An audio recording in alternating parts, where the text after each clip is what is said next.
Assalamualaikum warahmatullahi wabarakatuh. Om Swastiastu, salam sejahtera untuk kita semua. Perkenalkan, nama saya Vianney Dain dengan NIM 220891610002. Di sini saya akan mempresentasikan hasil kerja saya dengan judul Analisis Kadar Merkuri pada Sediaan Krim Pemutih. Pokok bahasan yang akan dibahas pada presentasi kali ini, yang pertama ada pendahuluan, yang kedua pengertian kosmetik, yang ketiga anatomi kosmetik, yang keempat pengertian merkuri, yang kelima cara mengatasi efek dari bahan merkuri ini. Untuk yang pertama pendahuluan.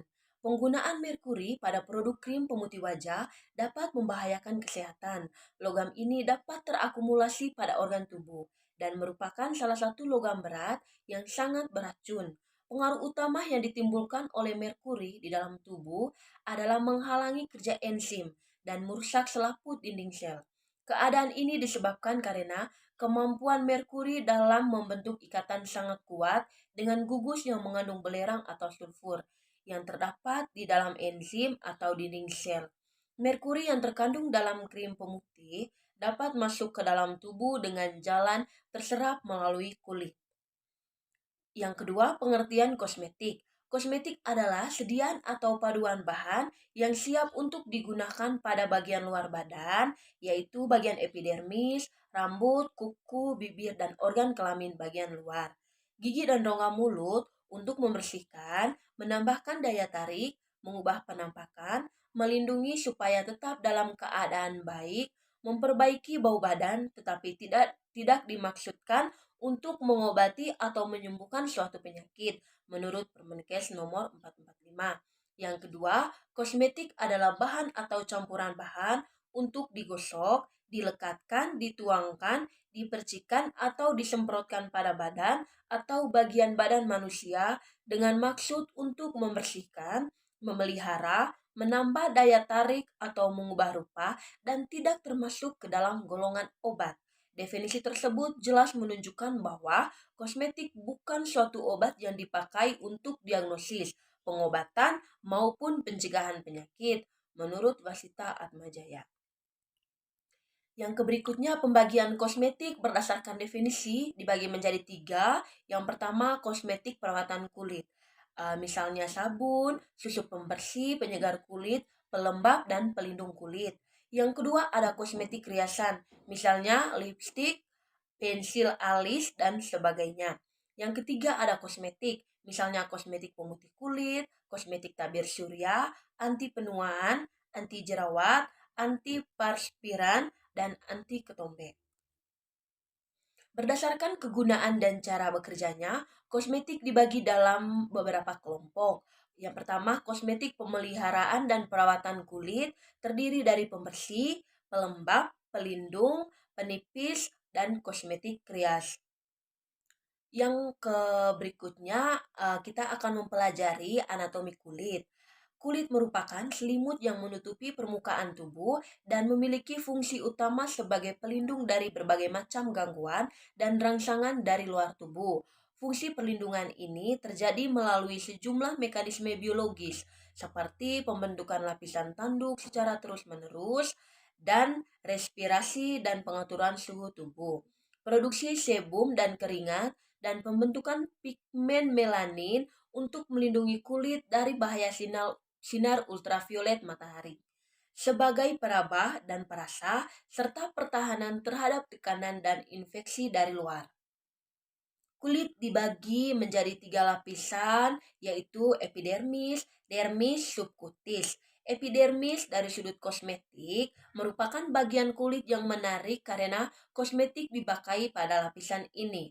Meskipun ada beberapa jenis kosmetik yang digunakan sampai ke dermis, namun tetap penampilan epidermis yang menjadi tujuan yang paling utama. Yang kedua ada dermis. Berbeda dengan epidermis yang tersusun oleh sel-sel dalam berbagai bentuk dan keadaan, dermis terutama terdiri dari bahan dasar serabut kolagen dan elastin yang berada dalam substansi dasar yang bersifat koloid. Serabut kolagen dapat mencapai 72% dari keseluruhan berat kulit manusia bebas lemak. Yang ketiga ada subkutis. Lapisan ini merupakan kelanjutan dari lapisan dermis. Lapisan ini terdiri atas jaringan ikat longgar berisi sel-sel lemak di dalamnya. Sel-sel lemak merupakan sel-sel bulat, besar, dengan inti terdesak ke pinggir sitoplasma lemak yang bertambah.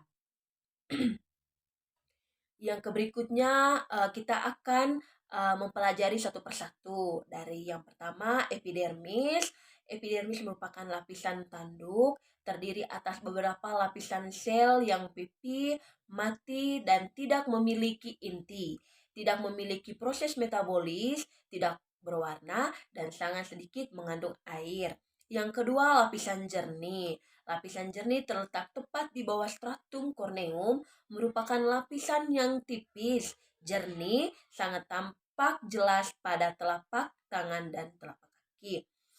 Yang ketiga, lapisan berbutir-butir tersusun oleh sel-sel keratinosit berbutir kasar, berinti mengkerut. Yang keempat, lapisan Malpighi memiliki sel yang berbentuk kubus dan seperti berduri, intinya besar dan oval. Yang kelima, lapisan basal. Lapisan basal adalah lapisan terbawah epidermis.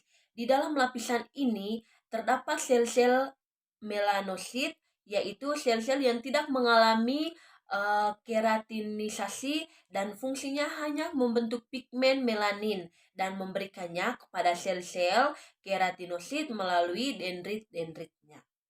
Yang berikutnya dermis. Di dalam lapisan dermis terdapat aneka-aneka kulit seperti folikel rambut, papila rambut, kelenjar keringat, saluran keringat, kelenjar sebasea, otot penegak rambut, ujung pembuluh darah, dan ujung saraf, juga sebagian serabut lemak yang terdapat pada lapisan lemak di bawah kulit.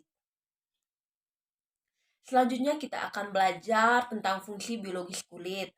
Fungsi yang pertama ada fungsi proteksi. Kulit melindungi bagian dalam tubuh manusia terhadap gangguan fisik maupun mekanik. Yang kedua, fungsi termoregulasi. Kulit mengatur suhu tubuh melalui mekanisme dilatasi dan kontriksi pembuluh kapiler dan melalui perspirasi yang keduanya. Yang ketiga ada fungsi persepsi sensoris.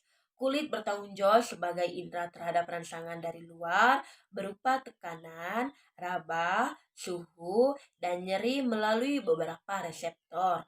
Yang keempat ada fungsi absorpsi. Beberapa bahan dapat diabsorpsi kulit masuk ke dalam tubuh melalui dua jalur, yaitu melalui epidermis dan melalui kelenjar sebasea. Material yang mudah larut dalam lemak lebih mudah diabsorpsi dibandingkan air dan material yang larut dalam air. Yang berikutnya kita akan mempelajari pengertian merkuri. Merkuri merupakan bahan aktif yang ditambahkan dalam krim putih yang dapat menghambat pembentukan melanin pada kulit. Tetapi berdasarkan hasil penelitian, bahan tersebut memiliki efek toksik yang berbahaya. Pemakaian merkuri dalam krim pemutih dapat menimbulkan berbagai reaksi negatif, mulai dari perubahan warna kulit yang pada akhirnya dapat menyebabkan bintik-bintik hitam pada kulit, alergi, iritasi pada kulit, serta pemakaian dalam dosis tinggi dapat menyebabkan kelainan pada ginjal, kerusakan permanen pada otak, dan gangguan perkembangan janin. Yang berikutnya pengertian merkuri. Merkuri adalah logam berat yang berbentuk cair dalam temperatur kamar, berwarna putih keperakan. Merkuri merupakan unsur kimia yang beracun, dapat mencampur dalam tubuh manusia dengan enzim sehingga menghilangkan fungsi katalisator pada enzim. Merkuri dalam jumlah yang kecil terserap dalam tubuh dalam jangka waktu yang lama akan menimbulkan bahaya. Bahaya yang disebabkan dari merkuri itu adalah kerusakan sistem saraf, kerusakan rambut, kerusakan gigi, serta bisa juga hilangnya daya ingat. Dampak merkuri yang ada dalam kosmetik pada tubuh adalah menurut Retno Tranggono SPPK menyebutkan bahwa krim yang mengandung merkuri awalnya memang terasa manjur dan membuat kulit tampak putih dan sehat. Tetapi lama-kelamaan kulit dapat menghitam dan menyebabkan jerawat yang sangat parah. Selain itu, pemakaian merkuri dalam jangka waktu yang lama dapat mengakibatkan kanker kulit, kanker payudara, kanker leher rahim, kanker paru-paru, dan jenis kanker lainnya. Ciri-ciri produk kosmetik yang mengandung merkuri. Yang pertama, krim pemutih tidak homogen, kasar dan tidak menyatu serta bila didiamkan, minyak akan terpisah dengan bagian padat. Yang kedua, krim lengket tercium bau logam merkuri. Yang ketiga, warna terlihat mencolok. Yang keempat, apabila dioleskan pada kulit lengan terasa gatal dan panas. Yang kelima, sulit dapat berubah putih dalam waktu yang singkat.